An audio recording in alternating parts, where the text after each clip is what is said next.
It doesn't matter if you own the 2021 Apple TV 4K or the 2022 Apple TV 4K.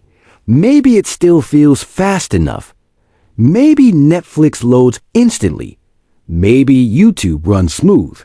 Maybe your remote still works and nothing is technically broken. But you can feel it. Your living room setup is starting to feel old. Like it belongs to the last era of tech before AI assistants got smart. Before smart homes became reliable. Before streaming boxes turned into real home hubs. And for years, Apple TV fans have been asking the same question. Is Apple done with the living room? Because while Amazon kept releasing Fire TV sticks every few months, and Google kept pushing new Chromecast and Google TV upgrades, Apple went quiet. No big performance leap. No major redesign. No one more thing. Just silence, and it wasn't. A normal delay. It became the longest hardware drought in the entire history of the Apple TV product line. People assumed it was dead. They assumed Apple didn't care. They assumed the Apple TV was going to stay a nice-to-have box forever. They were wrong. Apple wasn't sleeping. Apple was rebuilding. And now multiple leaks and industry reports are pointing to the same thing. Apple TV 2026 isn't just an upgrade. It's a reset. A complete redefinition of what an Apple TV is supposed to be. So here's what you need to know why Apple delayed the next Apple TV until 2026. What's supposedly coming? And why buying an Apple TV right now could be the worst timing imaginable. Let's start with the question everyone asks. Why would Apple wait this long? Originally, insiders expected a new Apple TV launch in late 2025. When that didn't happen, the rumor machine exploded. People blamed supply chain issues, manufacturing problems, cost-cutting, Apple losing interest. But according to recent roadmap leaks, the real reason is way more strategic. Apple allegedly pushed the new Apple TV to March or April 2026 to align it with a very specific software release, tvOS 26.4. And normally, a 0.4 update is boring. Bug fixes, minor tweaks, quiet improvements nobody notices. But this time is different because tvOS 26.4 is rumored to be the release that fully activates Apple Intelligence for the home, meaning real on-device AI. Not basic voice commands, not cloud-only shortcuts, and not the old Siri we've all gotten used to. We're talking about context awareness, natural language understanding, voice recognition, smart automation logic, personalized responses, fast processing without relying on the cloud. Every time you ask a question, Apple didn't release the hardware earlier because the brain wasn't ready yet. And to run that new brain, Apple had to make one of the boldest hardware decisions in the Apple TV's history, because according to leaks from Apple's internal code, references and reporting from multiple sources, the Apple TV 4K 2026 could be powered by the A17 Pro chip. Yes, the A17 Pro, the same class of processor used in the iPhone 15 Pro. Let that sink in. A chip built for console-level gaming. A chip with hardware ray tracing.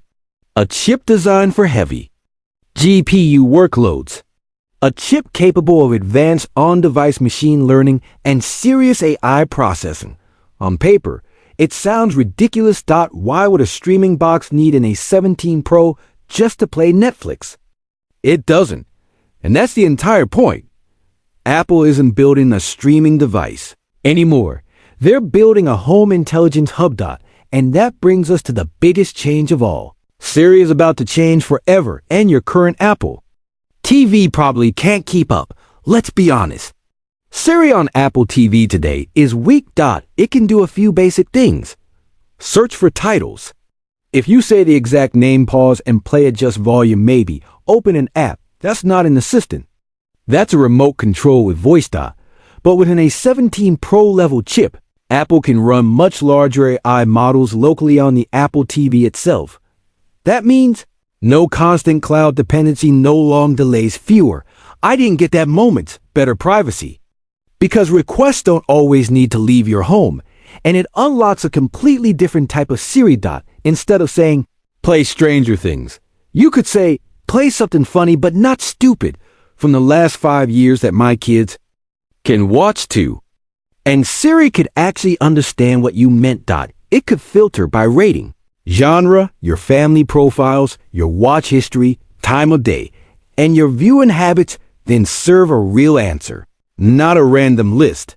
That's the kind of experience Apple Intelligence is designed for. And the truth is, your current Apple TV isn't built for that. It doesn't have the neural processing power for that future, which means the second this launches, today's Apple TV models don't become bad. They become functionally outdated for what Apple is about to turn the Apple TV into, because the real story isn't streaming. The real story is the smart home. If the leaks are accurate, Apple TV 2026 is positioned to become the brain of your entire smart home ecosystem. Not just a HomeKit accessory, not just an AirPlay receiver, a local server. That means devices like lights, locks, thermostat, security cameras, motion sensors, Matter devices, Thread devices, home automations. Could be managed locally, instantly, and privately. No lag. No random delays. No why is my smart bulb offline again moments. No cloud hiccups. No waiting for commands to bounce off a server somewhere. This will be Apple's direct answer to Alexa and Google Assistant hubs, except with Apple's privacy-first approach, and with way more raw processing power. And if Apple pulls this off, your Apple TV stops being a box under the TV. It becomes the core of your entire home. Now, here's an upgrade most people are ignoring, but it might be the one you feel every single day. Rumored new connectivity chip, often referred to in leaks as the N1. This chip has shown up in next-gen iPhone and Apple ecosystem rumors, and it's reportedly designed for short-range device communication and stability. And if you've ever dealt with any of these annoyances, you already know why that matters. AirPlay disconnect, slow pairing HomeKit, devices randomly dropping offline, Wi-Fi instability, Bluetooth hiccups.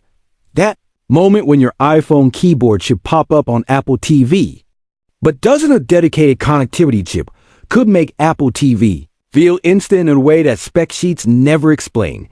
Instant iPhone to TV handoff, rock-solid AirPlay, more reliable Thread networks, faster accessory response, less friction everywhere. The invisible upgrade that makes your entire setup feel premium again. And yes, there's also a real visual upgrade rumored. Dolby Vision 2 support. If you have a modern old or QD old TV, this is the kind of change you'll actually notice. Especially in high-end content. Dolby Vision 2 could mean better dynamic tone mapping, improved highlight detail, and peak brightness control. Better shadow detail in dark scenes, more accurate color grading on premium displays. It won't magically fix a mediocre TV, but on a great display, it can take "this looks good" and turn it into "this looks insane." Now we get to the part that's going to divide the internet, the camera. According to reports and supply chain chatter, Apple has tested Apple TV prototypes with a built-in camera. Yes, an actual camera on a device pointed at your living room. And the moment you hear that, you probably react in one of two ways. Either you think, that sounds useful, or you think, absolutely not. And the privacy concerns are real. Nobody wants to feel watched in their own home, but Apple clearly has a reason for exploring this. Because FaceTime on Apple TV right now is awkward. Today, if you want to FaceTime on Apple TV, you need your iPhone, a stand-perfect placement, enough battery, good lighting, patience. It works, but it doesn't feel effortless. A built-in camera could make FaceTime on Apple TV finally make sense. You sit down, you call, it frames you automatically. It just works. And if Apple combines that camera with Apple Intelligence and on-device processing, something even bigger becomes possible. Gesture control. Imagine, pause with a simple hand motion, skip songs. With a gesture scroll, menus with subtle movements, navigate. without the remote when you don't feel like grabbing it, not as a gimmick. If it's done well, it becomes natural. And then there's Apple Fitness Plus. This is where a camera becomes more than a FaceTime tool. A camera plus on-device intelligence could turn Apple TV into a real fitness coach. Posture analysis, form correction, movement tracking, real time. Guidance, personalized workouts. Not watch this workout video. More like train with a system that responds to you.